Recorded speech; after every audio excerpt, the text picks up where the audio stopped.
শিক্ষক নিবন্ধন পরীক্ষায় উত্তীর্ণ হয়ে চাকুরি না পাওয়া সনদধারীদের লং মার্চ ও অবস্থান কর্মসূচিতে লাঠিচার্জ ও সাউন্ড গ্রেনেড নিক্ষেপ করেছে পুলিশ।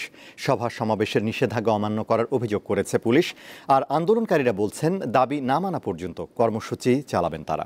আর এটা ওইটা না, কাপড় ধোয়ার একটাই সলিউশন, চাকা অলিওয়ান। 17তম শিক্ষক নিবন্ধনের নিয়োগ প্রত্যাশীদের বিক্ষোভ ঘিরে হঠাৎই উত্তপ্ত হয়ে ওঠে জাতীয় প্রেস ক্লাব এলাকা। রবিবার জাতীয় প্রেস ক্লাবের সামনে 17তম শিক্ষক নিবন্ধনের প্রার্থীরা এনটিআরসি এর আওতায় দ্রুত নিয়োগের দাবিতে আন্দোলন করে। তাদের অভিযোগ, এনটিআরসি ষষ্ঠ গণবিজ্ঞপ্তি প্রকাশ করতে যাচ্ছে, অথচ 17তম ব্যাচের সমস্যার সমাধান করছে না। তাই বাধ্য হয়ে সচিবালয়ের সামনে অবস্থান নেয়ার সিদ্ধান্ত নেয় আন্দোলনকারীরা।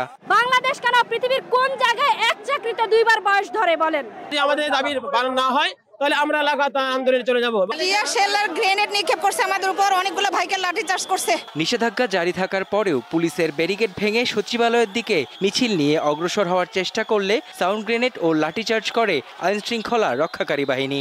লিং রোডে গিয়ে তখন আমাদের ব্যারিকেড ভেঙে ভাগার চেষ্টা করছে বা সচিবালয়ে দিকে যাওয়ার চেষ্টা করছে। পুলিশ স্বাভাবিকভাবে বাধা দেবে, যেহেতু ওখানে 144 আছে আর সচিবালয়ে যদি চলে যায় তাহলে তো আসলে আইন শৃঙ্খলা পরিস্থিতি কিছু থাকে না। তো এই অবস্থার মধ্যে যখন পারে নাই, প্রথম থেকে অল্প করছিল, তখন ওরা সাউন্ড গ্রেনেড মারছে। তো সাউন্ড গ্রেনেড মারলে এটা করাকে সাউন্ড মারা হয় কারণটা কি? এটা মারা হয় ডিসপার্স করার জন্য, যে তারা যেন ওখান থেকে চলে যায়। এরপর বিক্ষোভকারীরা প্রেস ক্লাব মোড়ে ফিরে অবস্থান নেন। তাদের দাবি মানা না পর্যন্ত আন্দোলন চালিয়ে যাওয়ার হুঁশিয়ারি দেন বিক্ষোভকারীরা। এনটিআরসির কালো আইনের কারণে। মেহেদী হাসান, দীপ্ত সংবাদ, ঢাকা।